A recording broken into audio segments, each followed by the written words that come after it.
What's up, everybody? Welcome to a brand new episode of Granny's Peach Tea, episode 215. And yes, we are back. The hunt continues as we are talking some more Predator this Wednesday evening. Jason, we were just talking about this recently. 8:30s on Wednesdays. It feels good to be back, kind of home, right? It's true. That was our first slot. That was back when we were aligning to The Flash, right? It was I don't know. There was like 5 CW shows at one point. It was completely insane. That's true. Yeah, it was madness. Yeah. So, thanks for joining us on this Wednesday evening. As always, if you're joining us on the Facebook live stream, welcome. If you're joining us on the YouTube or wherever you found your audio-only podcast, we always appreciate the support. And yes, we are going to be talking about the third film in the Predator franchise, Predators from 2010, which was produced by Robert Rodriguez, not incorrectly directed by Robert Rodriguez, as I said last week, so I wanted to get that right out there right away. And we'll get into our thoughts on it, though. But I am Ed, and with me, as always, is Jason. Jason, what's up? What's going on? How's your week? How's it going? Happy Wednesday, everyone. Chugging to the end. Things are good. Things are good. Actually, Ed, I'm going to throw this out there only because I am like insanely deep into the Hitman series right now. I've been like, I'm going for platinum. I think I'm going to platinum this game, which is not an easy feat. But I think as a result, at some point, we got it, and I'm sorry about this, but I think I need an excuse to watch the Hitman movies. I knew that's where this was going. So I already caught. As soon as you said you were in the Hitman series, I'm like, yeah, I know where we're going with this. You knew where this is going. Is there like 2 of them? I think there's 2 of them, yeah, but I hear that they're hard too. You know what I mean? No, I have not seen them, but I have not heard great things. I'll say that. I know Timothy Oliphant is Agent 47 in the first one, so that's got to be worth something. I like him. I mean, the fact that I haven't heard great things is troubling. Yeah. But just put it on the docket at some point after a retrospective of the Alien Predator franchise, somewhere down the line. Yeah, because I mean, we have an I was thinking about this actually earlier. We do have like an interesting thing coming up, right? Because we got the Predator franchise, which the Predator proper franchise, we're actually almost done. Like, it's next week we have the Predator, and then we're already done. Oh, what about like Prey and stuff like that? Oh, I'm sorry, you're right. No, sorry, there are 2 more. My bad. I completely blipped on that one. So we'd have Prey and then Killer of Killers, and then that's it. And then we got like the AVP movies, and then there's like Alien, and then we didn't even really start. I mean, we got Alien Earth in our belt, but we didn't even get into any of those movies yet, and there's quite a bit of those now. Yeah. Well, I'm excited to get into that first Alien movie. And the second. I'm excited to talk both of those movies. Yeah, that should be an interesting franchise to go through.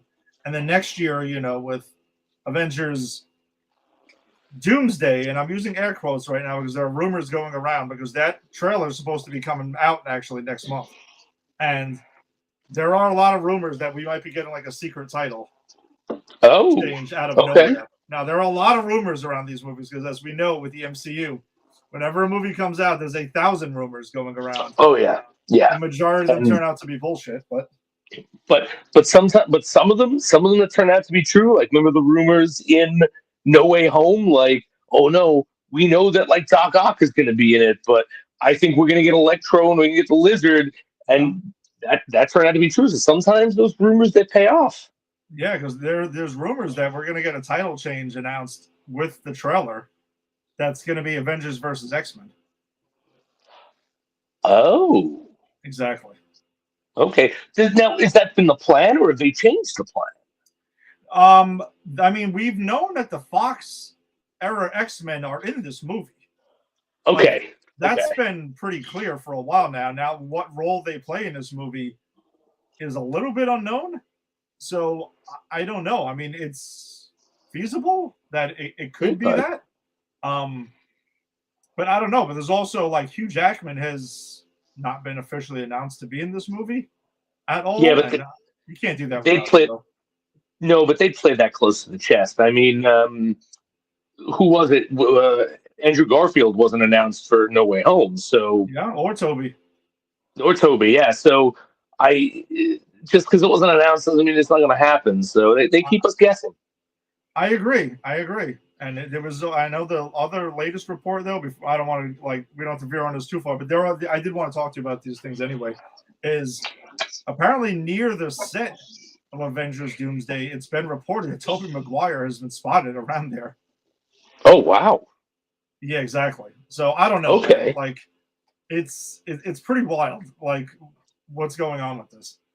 This is it's getting crazy because it's a Doomsday is not supposed to be Secret Wars. That's going to be a different thing, right? Secret Wars is a totally different movie. Like Yeah. it's the next Okay. Avengers movie that comes out the year after, but they're, you know, again, I mean, you would imagine they're connected. I don't know. I mean, I'm really curious to see where the heck this goes because I mean, the MCU has a lot riding on these next because if the Avengers movies don't do well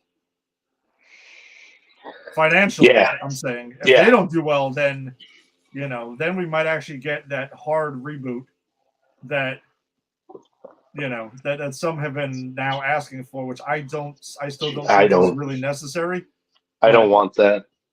I don't either. So next year, the next 2 years are going to be kind of make or break for the MCU if they're going to continue on this route. Because if the Avengers films fail financially, they have no choice. Yeah, I'll but definitely say that. I'll say this though: if the Avengers film fails, like financially, take a break.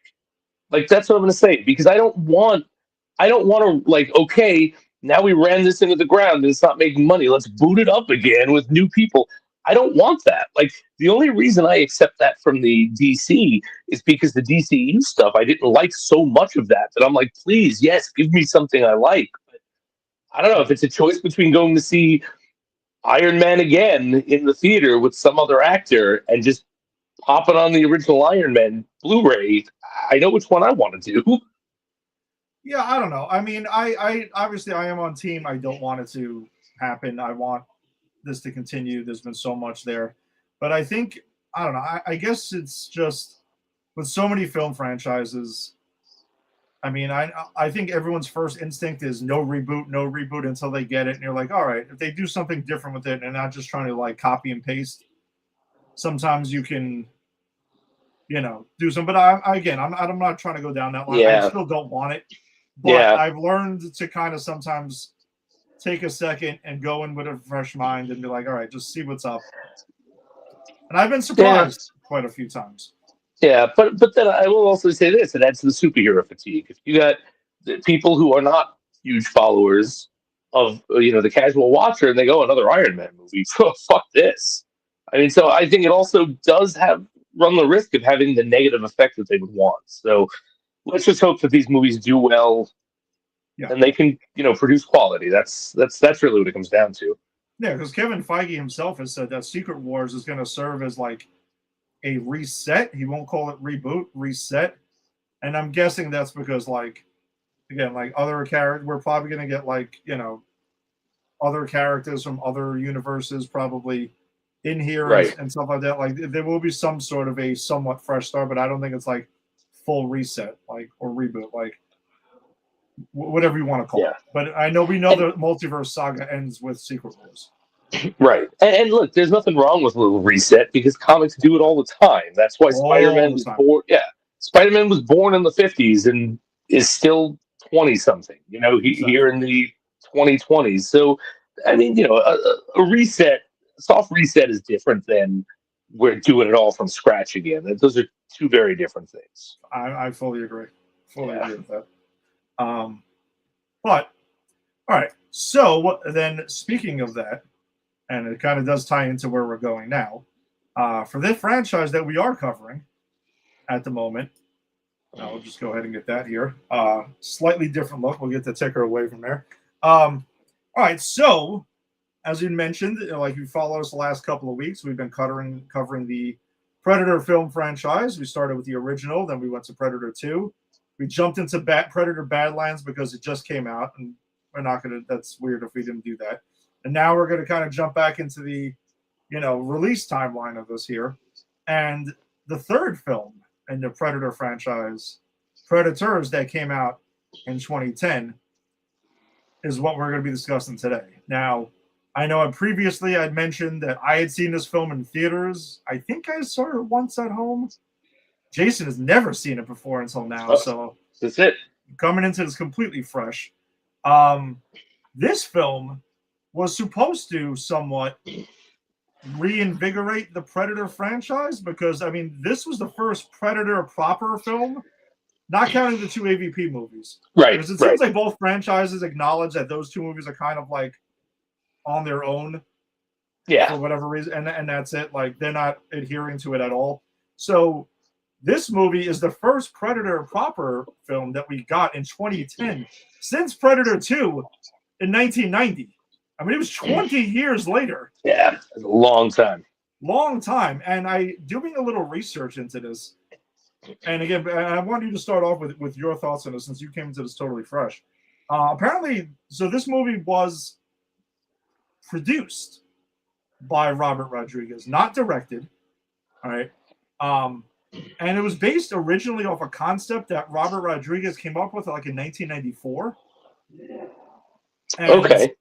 There were script writers that came in to rewrite the script and yada yada, but the basic concept was Rodriguez's for that long, and it took them that long to greenlight it, to go forward. So this movie went through like a lot of different concepts and stuff like that. Okay. And this was supposed to kind of like reinvigorate the franchise because when you really think about it for a second, it doesn't acknowledge Predator 2 at all. Like, this movie calls back a lot to Predator, but right. nothing that has to do with Predator 2. And apparently that was by design. That they were kind of like the reaction that 2 got. They wanted more of 1, and I'll get into my thoughts more on that because I feel like this movie has a fixation with the original film.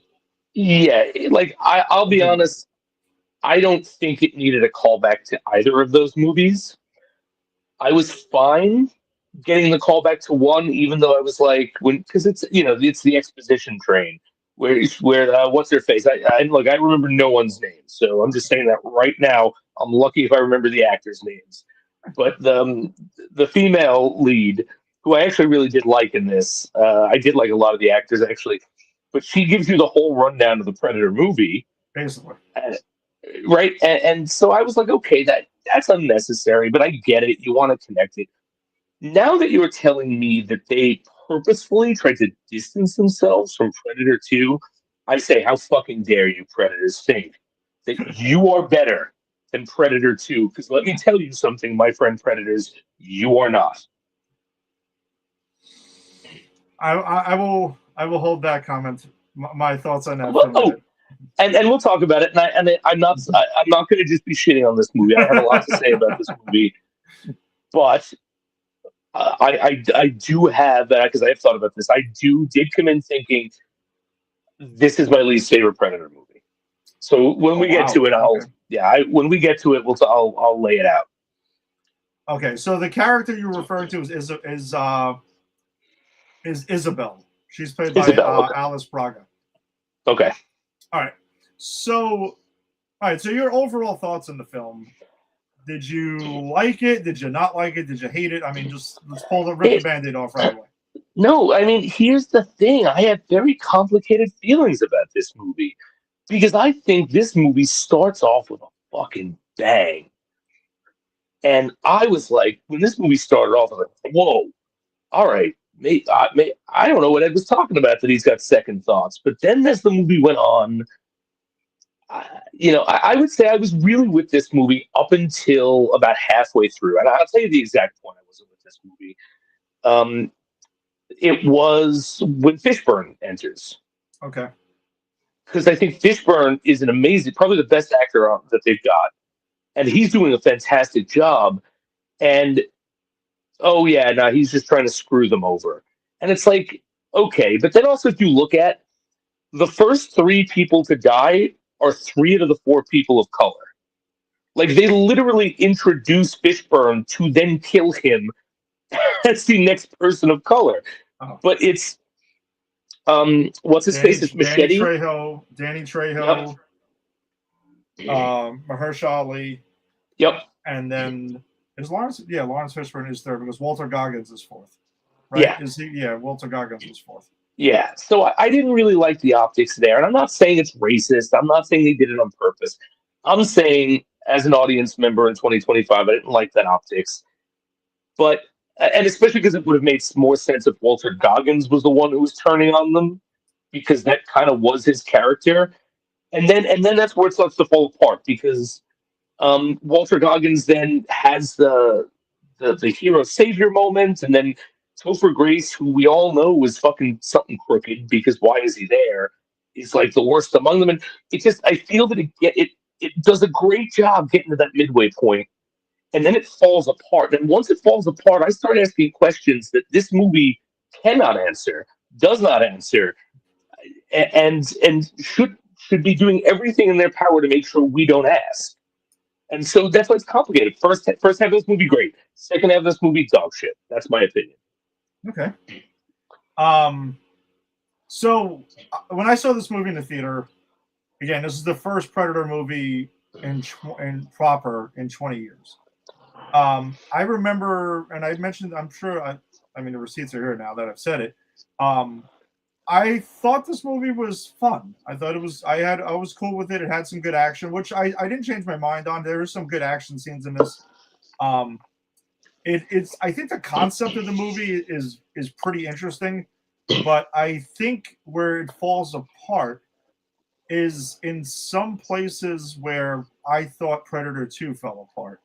Is that the group that we get in this movie we don't care about. Like they're pretty much one-dimensional characters. Now, another great cast. Now, all three Predator movies have had awesome casts. Absolutely. It is a great cast, and I don't think it's because of like a lack of acting is in this film. I think it's just that we get a bunch of characters that we don't really care about. But I know the design of this movie is the title Predators was meant from the jump. And it plays out in the film when you think about it for a second, is that supposed to be a dual concept. The Predators of the Yautja, now we can say that looking back on it, the Yautja, yes, right? And thank you for correcting me last week because I was like killing myself butchering it, and I was like, wake up, get it together, man. We have the Yautja, but then we have the humans that were selected by the Yautja to be thrown on this game reserve for their predators to hunt were also predators. Yes, right? They were. So it was a dual meaning for this movie, which I thought was an interesting idea. Agreed. But you also don't really root for any of this crew. No, Isabel is the only likable character among them. Yeah, I mean, I know, like we're given Adrian Brody and Isabel, right? Like, so we're given Royce and Isabel, right? Though it's Adrian Brody's character, the two ones who are kind of like maybe they're the most human of the two of the crew. Like everyone else is kind of seen as like they're supposed to be evil, and I also think that we can kind of go through the idea of that because I thought to myself, right? These people were selected by the Yautja, and they are dropped into this planet to be hunted by three of the four because one of them gets tied up for reasons unknown. We right? never know. Yeah, we have no idea. I was like, did they tie him up? Was he a turncoat? Are they Yeah. warring with another clan? Like, I had no fucking idea. Yeah, we don't really get an explanation for that, and I have thoughts on that in a second, and those thoughts are kind of only from having seen Predator Badlands, because having seen Mm. Predator Badlands now and looking back on this, it does. I'm gonna nitpick some shit, but I'm also gonna kind of forgive the movie for it because it wasn't really the thought at the time. Um, so they selected these humans that are supposed to be predators, the worst of the worst, I guess, right? Like, all right, did you get that? That's kind of what I got from Yeah. this. Oh yeah. No, I Uh, absolutely got that. Adrian Brody is like the Arnold Schwarzenegger, one of the biggest badasses. Topher Grace winds up to be a serial killer. Walter Goggins is a criminal. he is a Like, actual predator of humans, yes, yes, right? exactly. He's the one that's the most on the known. I mean, the guy at one point is talking to he's talking to Topher Grace's Edwin at one point, and he is basically telling him how he's looking forward to raping yes, people at 5 o'clock. yes, right, exactly. So he Good is the raping most time. of good. Well, I mean, it's 5 o'clock somewhere. Yeah. Um, but yeah, you got him, and then there's the Japanese guy who I think, man, they could have done a lot more with him as like Yes. a fucking samurai. Like, he's got one of the Hanzo. best. He's got the That's Hanzo. He's got one of the best deaths in the movie, where he's just like, "Fuck this, we're going toe to toe." Yeah, and I do think it is one of the best scenes in the movie, but I'm gonna hold back some thoughts on it because there is one thing that smacked me in the face repeatedly this time around that didn't the first time, and I want to just get your thoughts on it. Okay, Let's focus on the crew though. okay, So yeah, so we get a member of the Yakuza who they don't do a lot with anyone really at all, and no, that's the problem with the. But that's basically a lot of my problem with this movie is that we don't give a shit about them again, right? And this is the second Predator movie because you even acknowledge that in Predator 2, oh one of yeah, the things is like outside of Danny Glover, we don't give a shit about Hannigan. Everyone else we don't really care about. yeah, no, it's because they're using caricatures. They're not. There's this is still trying to do what that first one did about having this, like, I don't want to say brotherhood, because they're there's a girl and a woman in there, but this like unity, this bond that just, because of what they had, they needed to form that because they all just met each other. But the movie doesn't allow them to do that, and therefore we care about none of them. At least that's how I felt. No, and I agree with you. That's the thing. Yeah, I don't care about any of these characters. No, the first movie in Predator, I think it is safe to say, Dutch's team was definitely a brotherhood, and absolutely. they brought in like a sister, who they again she was just a person who was captured at the time, who Dylan wants to just go ahead and bring back. Um, so they definitely have that, but you could also sense that, and that's when their deaths are meaningful. In this Yep. movie, I mean, Danny Trejo's character dies off screen, kind of, because we see him. We see him kind of. Cuchillo is his name. Okay. So I do see now again. That's the thing with this movie. Interesting concept, poor execution. Is Hmm. he's the first death in this crew, and he is injured by the Predator. The Predator does this kind of cool thing where he has him calling for help, right, to Yeah. lure in the rest of the crew so that he can hunt them, and then he ends up getting murdered by Isabel to And put him out of his I misery. I think he's already dead. Oh, okay. So you do think Isabel did not kill him? No, because I think that's the Predator using his like Mimic. the Oucha using their mimic, because after she pops him in the head and he falls over, you still hear in the background him calling for help. Yes, yes. But So I I thought think in he that was dead the shot whole time. I thought in that shot that they showed that he was kind of like barely hanging on, and that's why she puts Maybe him I out of missed his it. misery. Yeah, I don't know, But but well, I think the reason she wanted to put him out was because Adrian Brody was going to leave him, and she's like, "I can't leave him." He's like, "All right, your funeral," and she's like, "Well, if I go," like, she has this moment of thought where she can't go back to get him because she'll be killed. So it's like, I think that was more to set up her like ethics of like no man left behind. Yeah, which again, she is definitely the most human of the crew that we get. Royce is, I guess, Royce is basically mainly about survival. Adrian Brody's Royce, and I understand the choices he's making, as cold as they are. He is a mercenary for hire who only is a man. He's not really about the team at all. Even though he No. does kind of come back for Isabel, like when at the end when he's like, "Oh, I missed my flight," and there's that misdirect that we think he ditched her and then he didn't, and all of that. Right. Which we'll get into because I do want to talk about that. Yeah, I just figured with Leah, we'll focus on the crew, Yeah. and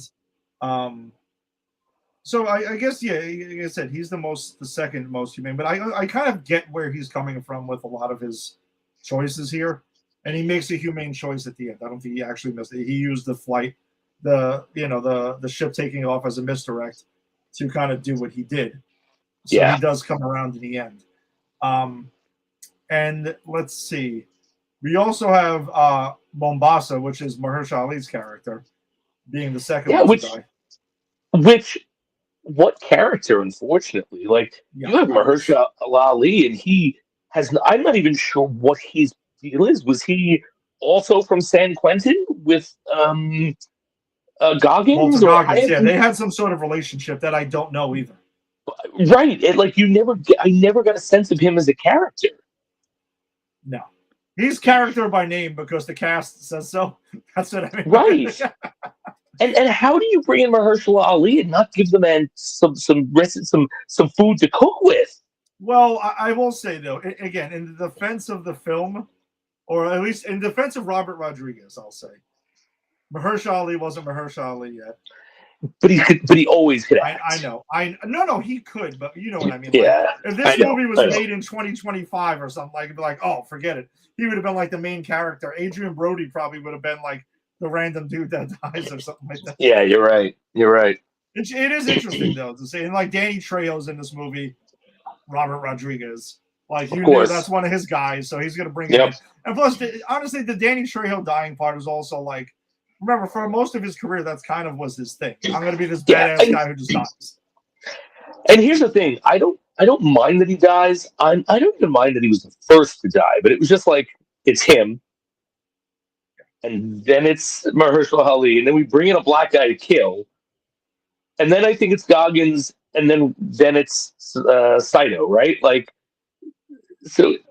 Well, I will say though that Walter Goggins, his character, again, character loosely stands, because you barely even hear these characters' names throughout the movie. That's how poorly developed they are. He gets the most gruesome death, I think, in this entire fucking film, though. Like, that kill is crazy when you really think about it for a minute. Like, he's kind of like sacrificing himself so, you know, the crew can go, but then one of the predators comes over and basically grabs his head and rips his skull out with his spine. Like Sub-Zero. It was like I was gonna say that. It was a Mortal Kombat fatality. It was nuts, like in the rain and stuff like that looked really cool. Cool concept. Cool. But because we don't care about the character, you're like, wow, that was gruesome, but okay. Yeah. Yeah, and so talking about Walter Goggins, look, I love it. Anyone who watches the show knows that I love Walter Goggins. I think he's one of the finest actors that we have right now.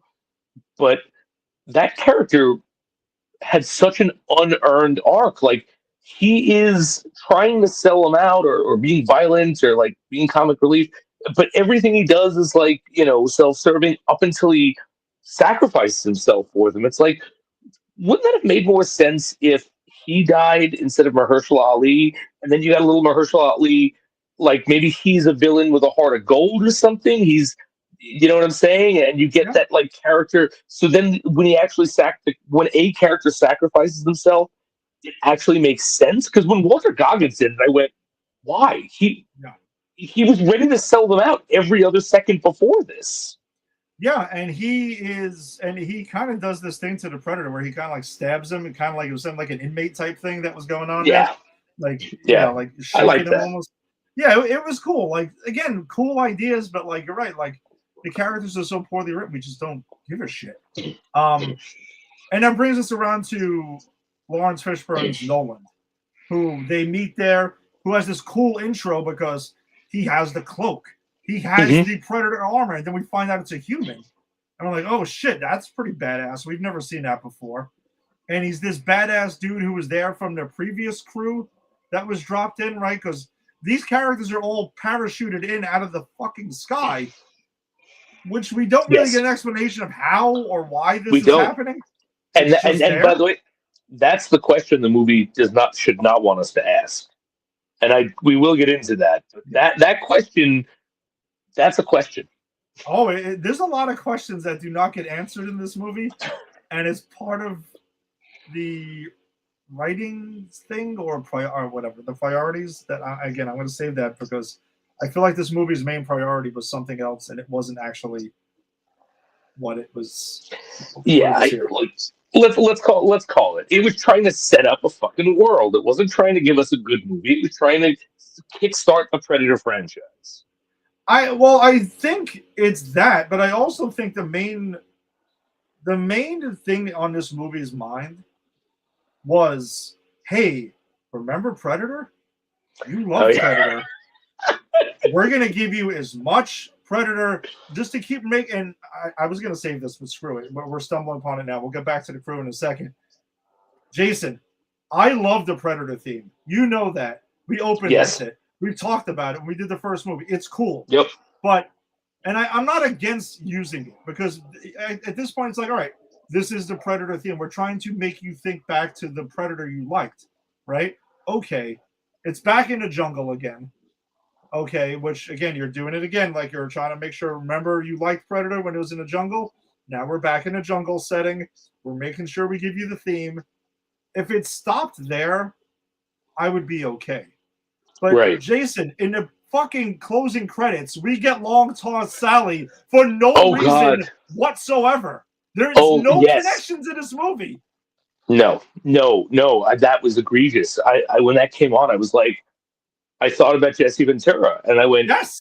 "That's what they wanted me to think." Fuck you, movie. And Just you, this part. Just this oh, part. No, just oh, this part of it, because I don't mean that for the whole part. I really did like the beginning, but I'm saying just on the level that you were trying to get me to remember how much I like Predator, and you're trying to trick me into thinking I like this movie as much as I like Predator. That's what I'm saying. Fuck you too. oh, but Jason, it doesn't end there.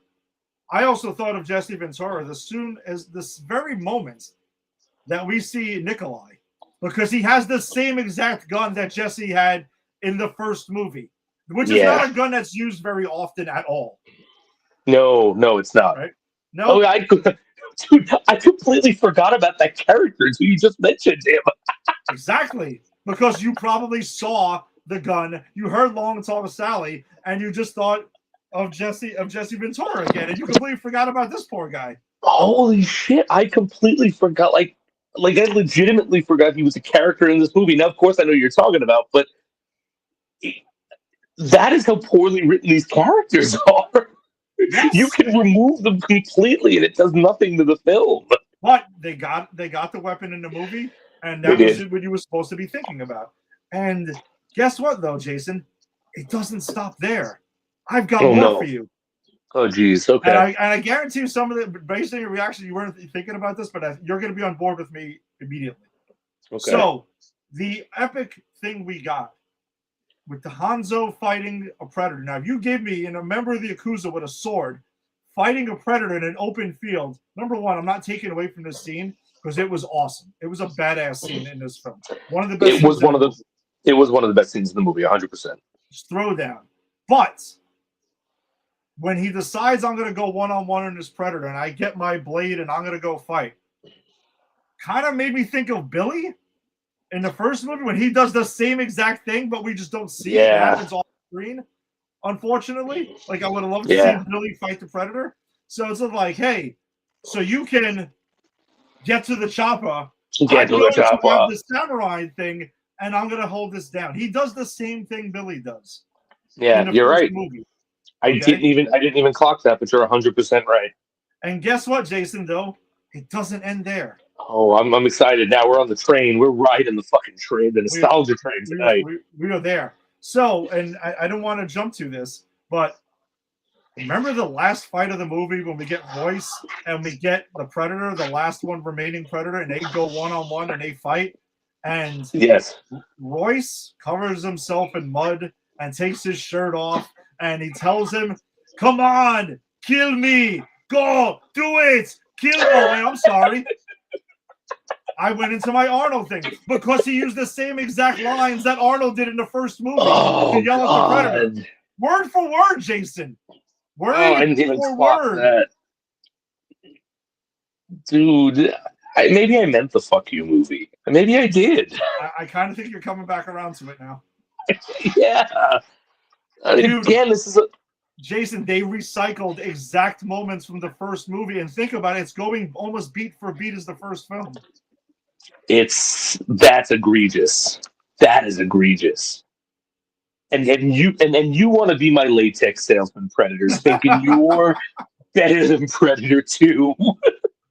So yeah, Royce goes ahead, and this is Adrian Brody's Royce, fights the Predator one-on-one, going shirtless, camo, got the mud on him, blocking it, has the fire behind him, which is supposed to help block the heat vision as well, so the Predator can't clock him and gives him the upper hand in the fight. Starts fighting with other weapons like Boy Scout type weapons. I mean, it was basically a shitty version of the first fight in the last fight in the first movie, is what it turns into.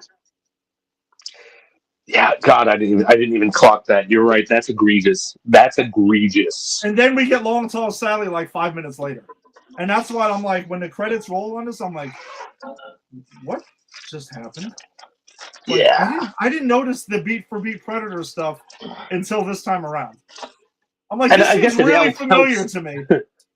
I guess it helps that you just watched The Predator like 3 weeks ago or a month ago. Exactly. That's the thing. Like, it was still fresh in my mind. This movie didn't need to make me think back 20 years at this point. Oh boy, that's egregious. Yeah, I still stand by liking the first half of this movie, but that's knocked it down a peg for me. Now, having said all that, though, I will say that, and before we'll still jump back into more details, but having said that, that's the main thing that pisses me off about this movie is the lack of character development and the begging you to remember the first movie, begging you hardcore to do it. Like, it was almost like you were just copying some homework when you didn't really know what to do. Right. Exactly. I like that. Yes.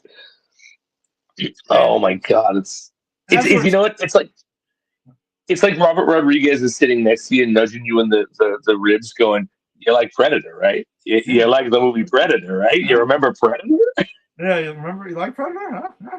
I know you do. Come on, I know you like Predator. Like, yeah, you like it? How about we give you that cool minigun that Jesse used in the first movie? Like that? Okay. Guess what? You like Long Tall Sally? We're gonna give you that too. You like the jungle? We're gonna give you that. You remember you loved the theme? We're gonna give it to you slightly remixed.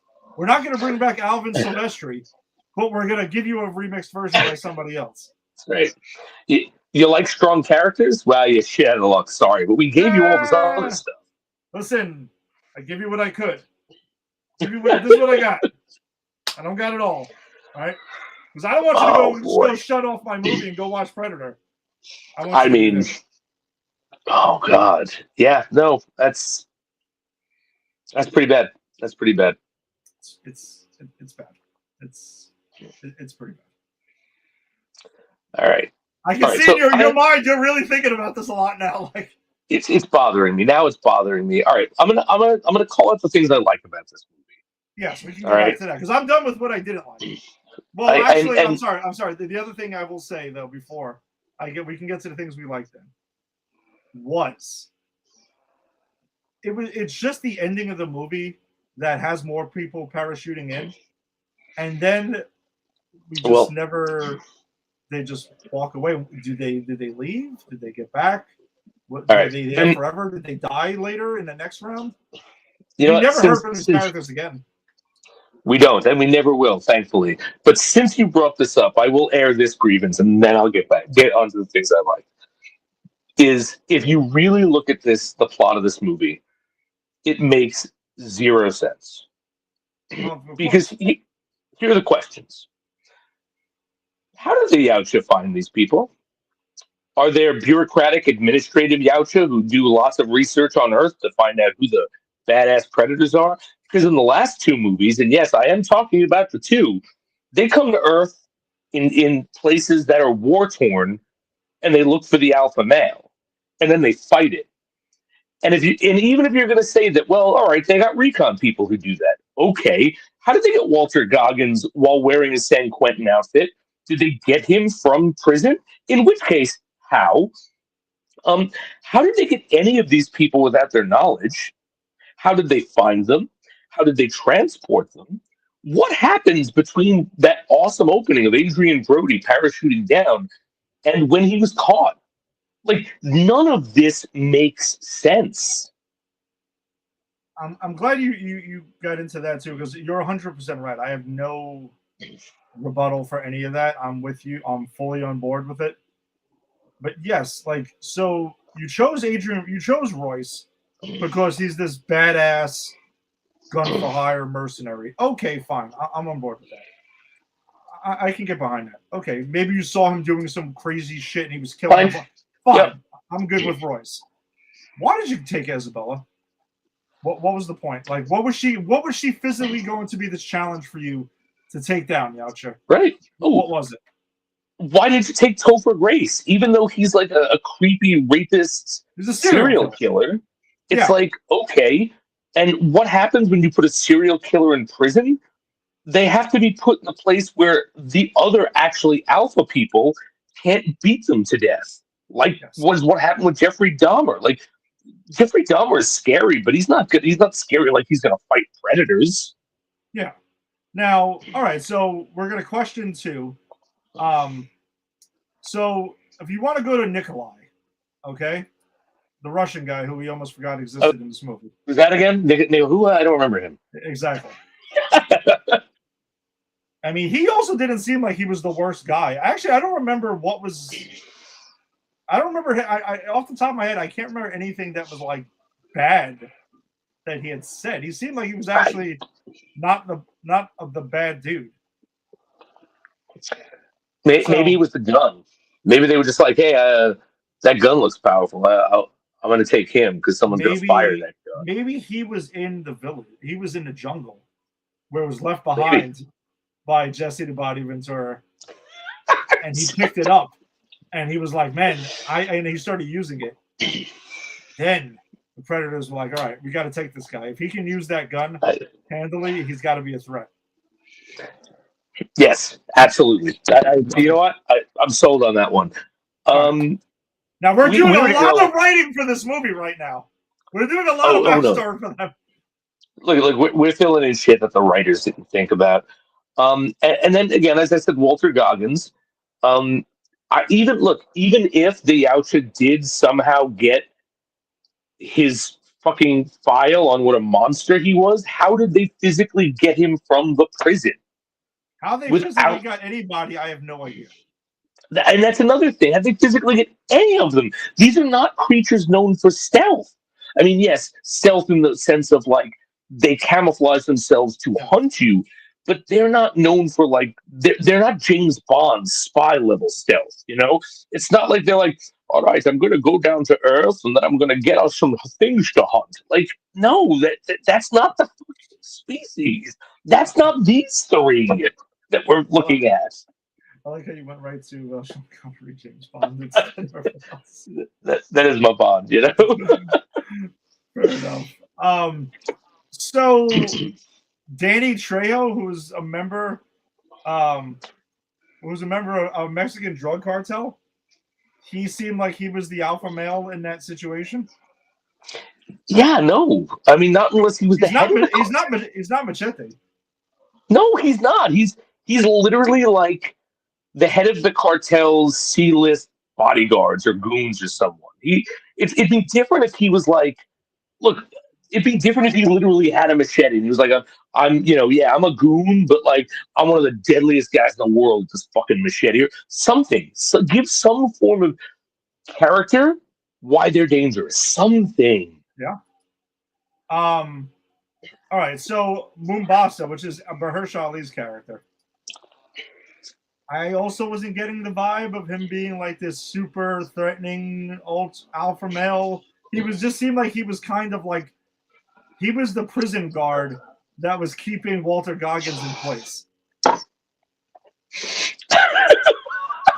It's kind of what I got. And at this point, they need to give you a story by credit because you're doing way more work to make the story make sense than the fucking actual writers of the movie. Yeah, like I get the idea where they were because like you get the feeling right from the way this movie they chose to start it. You get Adrian Brody, you get Royce dropping down in the parachute, and you're kind of like, you know something? We're gonna kind of keep their backstories a mystery for a while, but then it has to kind of be revealed throughout the film, not just like in a sentence or something. No, it has to be, and then like because that's the thing. All we get about Mahershala Ali and Walter Goggins' relationship is Walter Goggins trying to kill him in the beginning. Yep. He doesn't. He pulls a knife on him because he wants his gun, and Mahershala Ali puts his gun in his face, and then they back away. And then Mahershala Ali is killed, and Walter Goggins is mad. And Adrian Brody goes, "Didn't you just want to kill that guy a half an hour ago?" And he went, "Yes, but things are different now." And that's all we get. We don't know why they're different. They just are. We don't know why they wanted to kill each other. We don't know what their relationship was. How interesting would it be if you didn't kill Mahershala Ali off in the first 5 minutes of him appearing, and you actually let some of their relationship go where, like, Walter Goggins is the baddest on the block. This guy was, as you said, he was the security guard, a corrections officer, the cop, something. And then they hate each other, but in the end, they gain this mutual respect. Maybe Mahershala Ali's death means something because it doesn't in the movie. No. Like maybe he saves Goggins because that's been his, I'm supposed to rein you in, but I'm also supposed to keep you safe. And then Goggins, then you have that earned moment of no, we can't let this be for nothing. But like again, I need a fucking story credit by because I'm doing way more work on this script than the writers did. Yeah, we both are right now. And I guess Lawrence Fishburne's Nolan.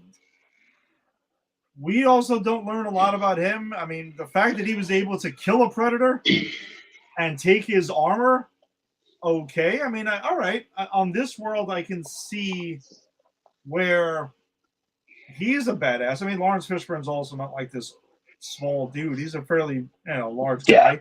All right, I can kind of get behind that for a bit. He's surviving. He's in this ship. And he's keeping his head down, man. Like, that's the way he even says it. But when he sees this new crew in, his idea for survival was to screw them over because he needed to take what they got because he pretty much figured that they were going to die too. Yeah, but again, I didn't like that. I thought I liked him. I loved his entrance. I love that he's talking to voices in his head because he's been alone for so long. Like, I needed more from that because he was actually such a cool character, and actually there was actually some character there. Yeah, there was. But like for him to just go, "No, I'm just they're gonna die anyway. I'm gonna take their stuff." It's like, well, no. If you've been alone for cycles, like you said, we don't know what the cycles are. It could be years. We don't know. Yeah. But if you've been alone for that long, and you get some people, I don't think your first reaction is to murder them all in their sleep so you can have, 3 guns? I mean, what are they walking around with that's so powerful? Or just give us some background on him. And if we find, I mean, I'm assuming he's also just a bad dude. Like, which is fine. And maybe, tell us that. But tell us, maybe you find out at some point that the way he survived is by screwing over every team he's been in, and that's why they're all dead and he's alive. Because that's something, but they didn't do that. It went from him helping them to them literally waking up to him gassing them, and then a predator shows up out of nowhere and blows his fucking head off. And it's like, what was all of this for? Yeah, the Predators also. Well, actually, let's get to Hanzo first before we jump to the Predators. Um, Hanzo is a all right. So I guess maybe he's a badass in the Yakuza. All right, if you're going to be a badass in the Yakuza, then I can assume that. All right, maybe you warranted something, but I still would want a little bit more to the character. And you also Agreed. fought. You fought and killed a Predator 1-on-1. Right. You fought. I He mean, fights the dude to the death. He fights the he Yakuza does. to the death, and they both die. Yes, which I think pitch perfect, right? Like, Yeah, I wouldn't believe if he slaughtered this thing, but it's awesome he took he him down dies with him. too. But like, Yeah, but give us something. Give us like he doesn't really do anything in the movie up till that point. Maybe give literally him some nothing. development where it's like, oh, you're Yakuza. Why do you carry you carry a sword but not a gun? Or aren't gangsters supposed to carry guns? He finds the sword though in the ship. Oh, okay. Or then something, I don't know, something to justify this, like something to be like, yeah, in whatever part of Japan I'm the Yakuza lord in, I'm known as like the executioners that cut people's heads off. I don't know. I'm sick of doing the movie's work for it, but give me something to make his death meaningful because it's an awesome death. Yeah, I agree, and it would have held a lot of weight. So as far as the Predators go, yeah, like we mentioned them briefly earlier, there's 4 Predators in this movie. 3 of them are pretty feral predators and stuff like that are in this, and we get one of them that the other 3 tie up for whatever reason. Maybe he didn't want to play their reindeer games or something. I don't know what the hell was going on with them because we don't The really get it, reindeer games. right? Like the 4 of them go like, "Hey guys, let's go and let's go to the game planet. Let's go hunt us some asshole humans." Right? I picked some. We got some this time, right? Maybe it was one of their birthdays. I'm like, hey, what we do here is we go ahead and we go to this game planet and we hunt asshole humans that we handpicked, and they parachute in out of nowhere, and then we hunt them down. Also Right. doing more work for this movie. No. Since we're doing this work, I'm going to put my own thing on it. Then I actually think they're there on a bachelor party, right? It's a Yautja bachelor party, I like and it. one of the predators, the main predator, the one who kills Fishburne, it's his like wedding that's going, but they tied the other guy up because the other guy was Frank the Tank in it, and so he was getting crazy, and so they had to tie him up, and that's why when he screams in their face, he's still drunk. That's true. I could definitely see like this hangover type thing that was going on here. Maybe it was like That's that. Like, oh my god!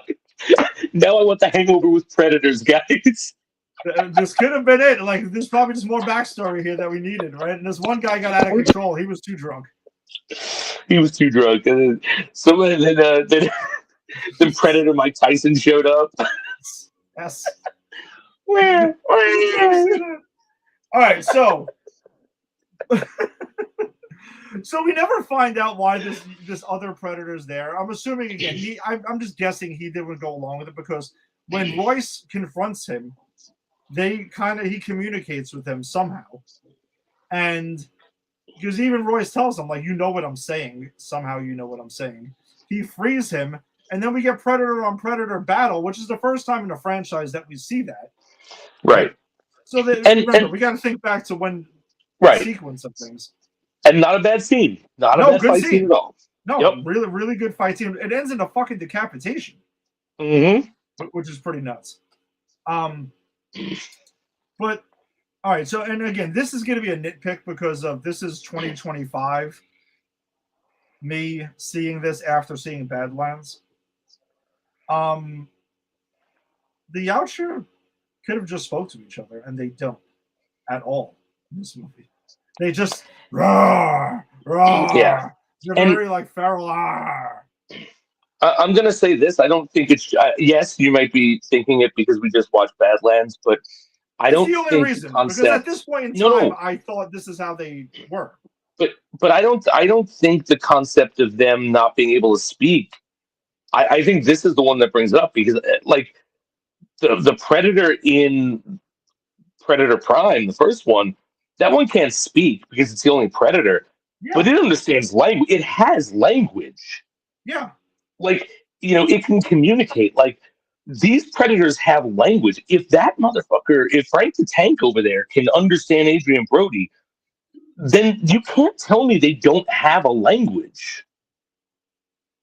I'm just saying is that like they should have the fact that they just roar at each other and It everything. doesn't make any sense. It's kind of weird. Now again, unless we ever found out that I don't know. Like I guess at the time again, I didn't bat an eye on this for years until after seeing Badlands because now I know they're called the Yautja. There's a language. Right. They talk. I'll admit that. This is I more always of a assumed nitpick they of looking did, back though. on it. Okay, All no, right, and fair that's enough. fine. And that's fine. But you're right, because in the first, remember, this is the third installment. The first two, we only see one Predator. Well, no, at Right. the end of Predator 2, we see, what was there, 9 Yeah, Predators? right. But But they're not like they're not they're not talking to talking. each other. Yeah, they're just Well, communicating with Danny Glover, and that's it. they're like, look, we're gonna have our conversation, but we gotta get the human out of here first. Yeah. Give him his 200-year-old gun. Give him the boot. Then we're gonna have a nice Yautja conversation. Yeah, When he's gone. Yeah, they're like, listen, man, this guy's obviously too old for this shit, so we got to get him out of here, and he's got to get moving. This man needs to get home. He's only 5 days from retirement. Exactly. We got to get his ass back there, right, man? Because this guy was on the toilet the other day and it was going to explode. Like, you don't understand what was happening with this guy. He's had a long fucking week, all right? And his partner, I mean, I like his partner, but what an asshole sometimes. Yeah, like, we're not even going to try to mess with him, I mean, like, he was too much. Like, so... Yeah, I that was also like a bit of a ding I had on this movie because it just looking back on it now after just seeing it's because I saw Badlands. I watched them communicating like this and it just dawned on me immediately. I'm like, why? This is kind of dumb, that they're doing this. Yeah, no, I agree. I'll give it. I'll give it a little slack because, as you said, it's the third one. Yeah. But I still think even as a third one, they could have done better. Excuse me, but I don't know. I just think that this movie is wasted potential. That's how I feel about this movie. Oh yeah. Yeah, it's always like and like when something's just bad top to bottom, I don't get this angry. It's when it has something that could have been good. This could have been good. Absolutely. No, this movie has so many ingredients, so many elements of an awesome Predators movie, right? I mean, because the cast. The cast. I'm sorry, go ahead. No, the cast is there. The movie in concept is a pretty badass concept, right? Like, hey, yes. Predators snatch these human predators and they were like, hey, guess what? We're gonna hunt you because you're gonna be a challenge to us on this planet, on this game planet, right? And you want to go from there. But if you had some character development, maybe shrunk the crew down a little bit of just imposing, people that would have been like imposing villains, or adversaries to the Yautja, fine. And just tell us also, like, what happens at the end as well. I mean, are they Lawrence Fishburning it? Like, are they just, I guess, living under the radar? I mean, yeah, I don't know. Well, because there is a theme in this franchise, and I'm not gonna. There's a theme in a couple of these movies. Predator 2 sets up something that never gets followed up on because this movie took 20 years to come out after. Okay. And then thought its shit didn't stink and wanted to, let me distance myself from Predator 2. No, but hold on. I will say though, in defense of that part, let's stick to the concept of the story. All right, fair enough. Right, Predator 2 set up the concept that the Predators go back to Earth, they hunt humans, right, and also the government is aware of the Predators, right. That's kind of what that sets up, right? Like that it's going to happen again. Right. This movie doesn't take place on Earth, right? And they did go back to Earth to get these guys. So they didn't really need to acknowledge Predator 2 that much. It wasn't necessary for this story. I'll just say it in that. They didn't have to. All right, Fair enough. But I will say this: I think it would have made more sense if it was on Earth and it was the government. Like it was this like strip of jungle that was uninhabited, and the government sensed some activity, and they were dropping things in there to like, So that's why we get a soldier. That's why we get a medic. That's or a doctor. That's why we get a criminal literally pulled out of his jail cell. Like if the government was behind it, trying to like flush the predators out to get a sense of it, and that's what you find out at the end. I'm sorry, but that's a better movie. No, it is, but I'm just saying is that like it didn't have to be. It wasn't beholden to. I don't. Yeah, it wasn't beholden to Predator 2. But then this movie also takes a minute to set up something that once again doesn't get paid off. Because I'm going to spoiler: the Predator does not acknowledge the events of this movie at all. Oh, okay. It doesn't. All right. It happens again. It also, from what I recall, it doesn't acknowledge Predator 2 either, because the Predator was supposed to be the in vogue thing of, hey, we're going to give you a direct sequel to the original, because the other two movies were mixed reviews at best. So we're just going to try to wipe the slate clean. And some would say, arguably, and we'll decide, how our feelings next week, that it potentially shit the bed worse than any of its predecessors. Wow. Possible. Dude, Predator 2 is going to wind up being my third favorite Predator movie after all of this, isn't it? After all of this, Predator 2 is still going to be in my top 3. All right. Let's update our rankings then, like as we close. But okay, this movie, I think we'll agree though, is this movie can be defined. The short version is wasted potential. Absolutely. Yeah, wasted potential. That's it. Cast was great, looked great, story was super interesting. Even the characters that weren't really characters, it's like the actors were doing a good job, and I had some concerns. I don't really like Topher Grace as an actor, but I did think he did a good job with what he had. I don't really like Adrian Brody as an actor. I thought he actually did a very good job with what he had. Considering that Adrian Brody was cast in a sci-fi action movie, and this is definitely not his bag at all. No, not at all. Not at all. I mean, he's usually like super method and serious dramas and stuff. I think I think it has some good stuff in it. The beginning of it, so getting back to just things I really liked about it, because I want to end on a positive note. I don't want to just shit on the movie the entire time.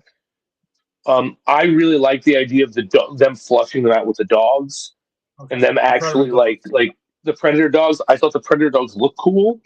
I thought it was a way to raise the stakes without bringing the Predators in right away. I thought that was super, super clever.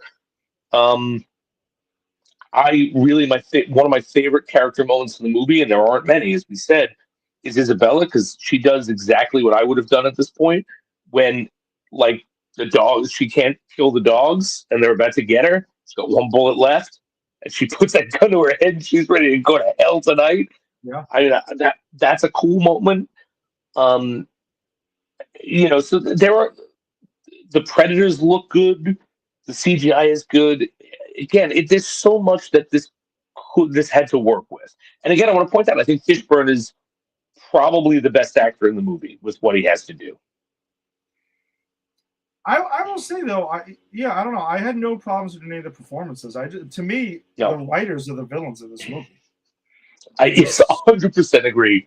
They just, if you would have just taken a little, like, there's just some choices you could have made to fix this movie, and it would have been great. Like, you could have really just crushed. You could have set out your mission of trying to reboot the franchise.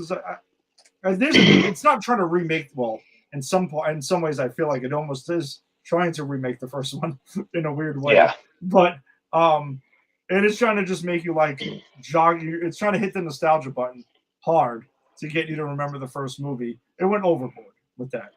That's my issue with it. The writing is a problem, and that's and again, smaller crew, character development. You don't have to develop as many characters. Maybe you just knock it down to like 4. right? Make it a 4-on-4 maybe Predator thing. Yeah. Each one You of the start off Predators with, has their adversary. exactly. You start off with 5.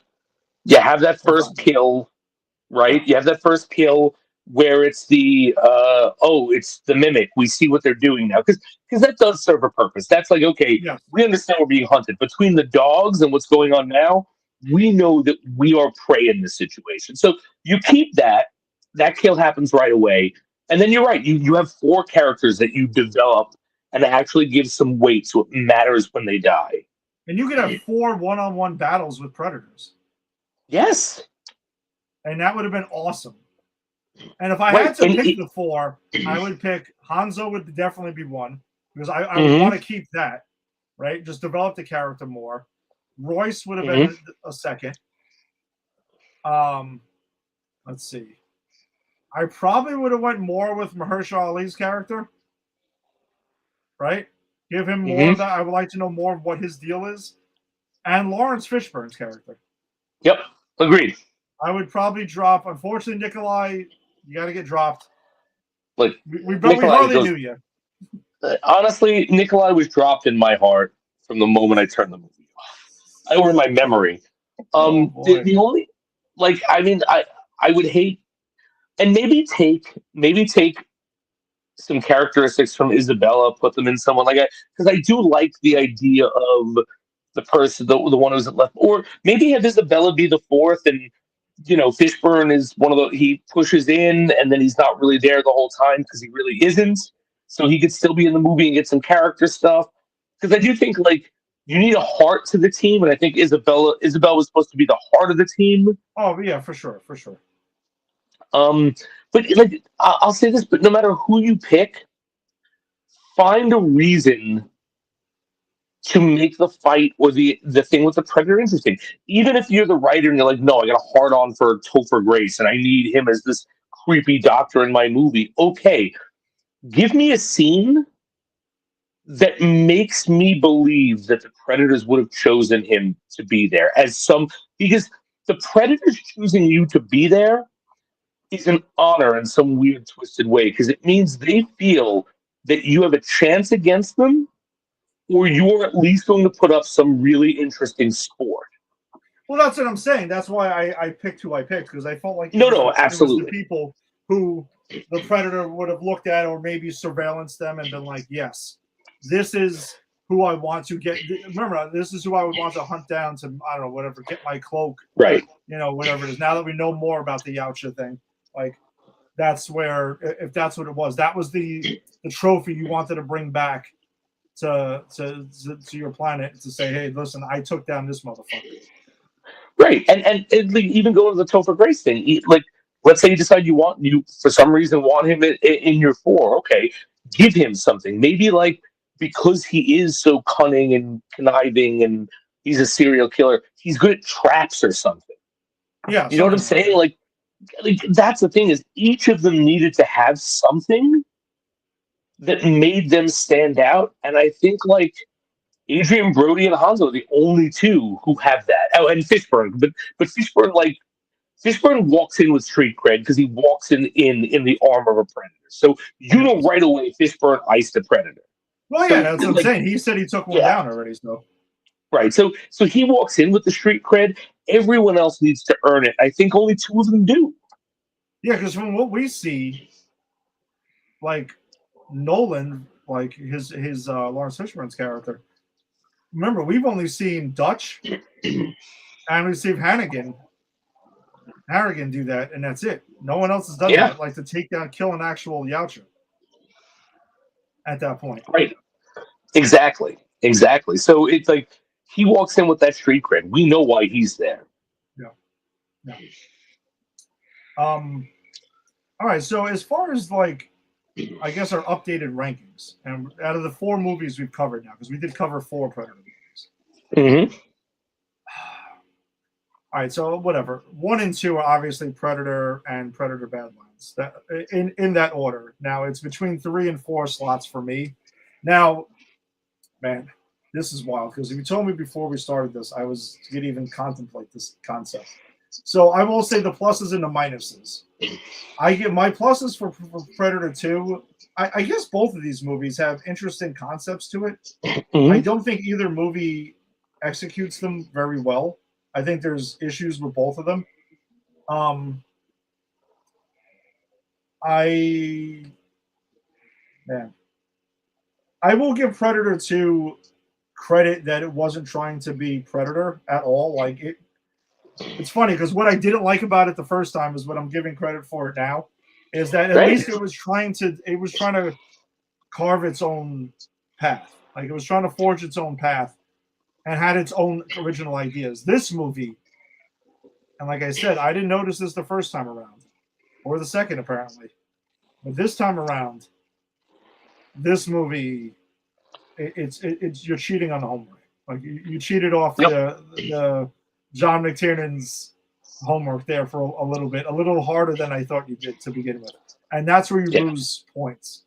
Both movies have crews that I don't really give a shit about, but I guess the edge has got to go to Harrigan in this one.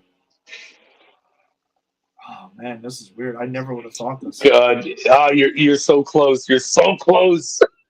Yeah, I don't know, man. It's a lot. Put it this way, it's very close, and I never would have imagined that was going to be the case. But now I'm also thinking about your one ugly motherfucker. Yeah, all right, fair enough. How is that line not in this movie, by the way? How is that not in this with all the other shit that we get?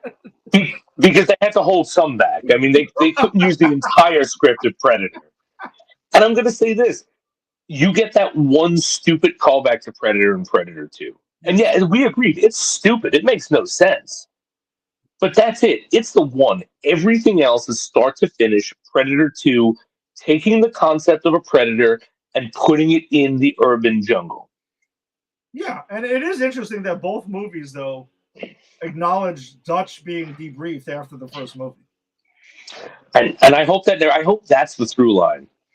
And I hope in Badlands 2, I hope there's like two Yautja bureaucrats going, "Rah, rah, rah, rah, rah, rah." Did you know the Dutch was debriefed after the first Predator? Yes. I don't remember if it's in The Predator, but I feel like I'm guessing they acknowledge the first movie again. I don't recall because I've seen that movie once. I saw it in a theater and Okay. never watched it again. Oh, boy. Okay. I left that movie pissed. I was Okay. Oh really boy. pissed. Man. So, Okay. yeah. I'm assuming yours is All right. Yeah. Like I already said it. It's one. It's Badlands. It's Predator 2. It's this one. Again, I don't hate this one. I might actually watch this again at some point in the future. I thought it was very entertaining. It was fun. Um, but I thought I cared more about. I cared about at least two characters in Predator 2. I cared about none of them in here. yeah. Like, I almost cared about Lawrence Fishburne, and then he turned on them 5 seconds after I almost cared about him. So you took that goodwill and flushed it in the toilet. Right in the toilet, right down with the Taco Bell lunch. You know what I mean? Um, it was so. I at least liked some of the characters there, and again, I think Predator 2 is a better Predator movie than this. Yes, this has multiple predators. Yes, this is guts. But Predator 2 was really trying to it was trying to do something else. And again, if there was Predator and then this, we wouldn't have a franchise. No one would give a shit. I really feel it was being able to see Predator, a movie, unsuccessfully, and I'm going to give you that unsuccessfully, take the concept of the Predator and bring it someplace new. This isn't a new place. I mean, yes, it's an alien world. No, it It's isn't an an alien, issue. I agree with you on that. right? It's an alien world that looks a hell of a lot like the jungle in the first one. We're fighting in the jungle, and the only difference is we got more predators and some like alien creatures. So okay, that's interesting, but again, they didn't push it far enough. Like I didn't care about any of the characters. I didn't necessarily. connect to any of the Predators, which I did like the Predators in the last two for what they are. Like you get in Predator and even in Predator 2, you at least get a fleeting moments of the Predators and their internal life, even if it's just I'm in the bathroom patching myself up, I'm fucking angry. It's something small. You don't really get that here. You get this weird Frank the Tank moment that never gets explained. And also, I don't have to do the mental gymnastics to make Predator 2 make sense like I do this. Yeah, no, So that's 100%. even if they're both equally bad, one makes a hell of a lot more sense than the other. And that's my big reason that Predator 2 is still my third favorite. I can't disagree with any of your points either. I'm still going to keep it. I'm going to keep them as a tie, and I don't know. It depends on what it is. They seem to be fluttering at the moment. That's fair. That's fair. But by the end of this run, though, a choice will need to be made. So we will see. You will have to either choose getting too damn old for this shit or Frank the Tank through it. It's up to you. Yeah, it's a tough call. I mean, all right. So that does wrap it up for us then this week. Thanks for joining us as always. If you joined us on the Facebook live stream, be sure to check out Granny's Peach Tea's Facebook group, where we share a bunch of stories and other stuff that does not make the show and trailers and everything like that. We also, if you check us out on YouTube, check out Pop Culture Pros and subscribe, because that's where you can find us every week, along with the other cool shows that are on the network. And wherever you found your audio-only podcast, subscribe to Pop Culture Pros. Jason and I, we will be back next week discussing Shane Black's The Predator. This should be interesting. Now, I'm getting the sense, because again, I've seen none of these movies. Yes. I'm getting the sense this is the worst one. Right now, off of memory, I'm going to say, for me, it's not in the conversation for Predator 2 and Predators. Wow. Okay. All right. That tells me everything I need to know about your opinion of it. It's like AVP level Predator movie. No. I know, and because you hear Shane Black, you're thinking, how can this be? We will find out next week what happened here. Wait, so this is not going to open up with the Predator lying on a therapist's couch, or Yautja lying on a therapist's couch going, "Oh, I hunted this guy once, and his name was Dutch. I never stopped thinking about him." There's a part of me that wishes he did. The Shane Black calling card of Christmas is definitely in this film. Oh, that's the one thing. That's the one. The calling card of Christmas is what we get. Okay, not the talent, not the good stuff. The calling card of Christmas. My opinion of Shane Black's work is a bit erratic, and I know. And you know that I'm an Iron Man 3 apologist, which I don't think we've gotten to that one yet. No, right? that will be next year, because we're gonna fully catch up with the MCU next year. And I promise, I know I probably said this at the beginning of this year, but we got an Avengers movie coming out next year. So it's time we tie up that storyline that we set up of Iron Man and Avengers. Those are the last ones remaining. So we'll get around to that next year, leading up to Avengers Doomsday, or is it Avengers versus X-Men? We don't know.